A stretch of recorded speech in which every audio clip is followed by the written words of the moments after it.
สบายดีกลับมาอีกแล้วเนาะกับยูลาดอทลาเนาะนี่แมนคลิปที่3เนาะเขาจะมาสอนเกี่ยวกับการเพิ่มหู้เข้าในรายการของเขาเนาะสำหรับตัวนี้จะสามารถเฮ็ดได้เฉพาะผู้ที่มีบัญชีเนาะหรือผู้ที่สมัครบัญชีแล้วเนาะเขาแม่นเขาเข้ามาที่โพสต์ของเขาเลยรายการที่เขาลงก่อนหน้านั้นหรือสืบต่อจากที่เขาลงแล้วเลยก็ได้แม่นให้เลื่อนลงมาทั้งลุ่มเลยเนาะ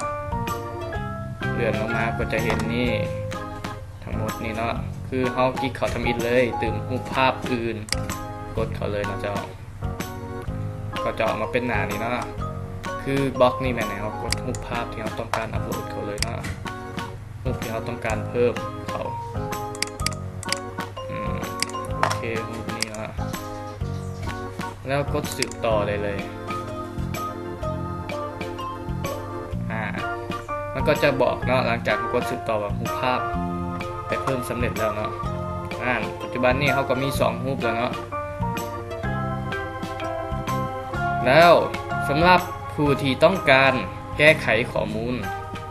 เขาก็เลื่อนลงมาลุ่มคือเก่าเลยง่ายๆเนาะเลื่อนมาเขาก็จะเห็นคำว่าดัดแก้โฆษณาเนาะงั้นเขากดเข้าไปเลยเจ้ามันก็จะเป็นบล็อกให้เขาแก้เนาะบล็อกต่างๆคือในกรณีนี้สมมุติเขาอยากแก้สื่อรุ่นรถเขานะเอาเป็น Toyota 2017เนาะหรือขอความใดที่ท่านเขียนผิดบอท่านก็สามารถเขาแก้ได้เลยเนาะโอเค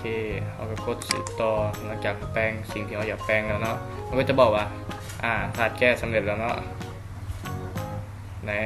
เดี๋ยวเขาจะเห็นเลยว่าสิ่งที่เขาแก้มานี่อยู่นี่2017แล้วสุดท้ายเติมอีกอย่างหนึ่งสำหรับผู้ที่ขายรถไปเรียบร้อยแล้วยังมีสายโทรเข้ามาหลายๆแล้วต้องการหรือรายการขายตัวเองกับบ่ยากเนาะกะเลื่อนลงมาลุ่มคือเก่าเนาะจะเห็นคำว่าหรือโฆษณาออกเนาะแม่นกดเลยเนาะเขากดโอเคถามว่ายืนยันต้องการหรือแทบบอกเขากดตกลงเลยก็จะบอกว่ารายการของท่านได้ถูกหลุดลงแล้วก็จะบอกแล้วในบัญชีToyota Revo 2017นี่แมนออฟไลน์แล้วแมนออฟไลน์ความหมายนี่แมนถูกปิดแล้วบ่มีใครเห็นแล้วเนาะ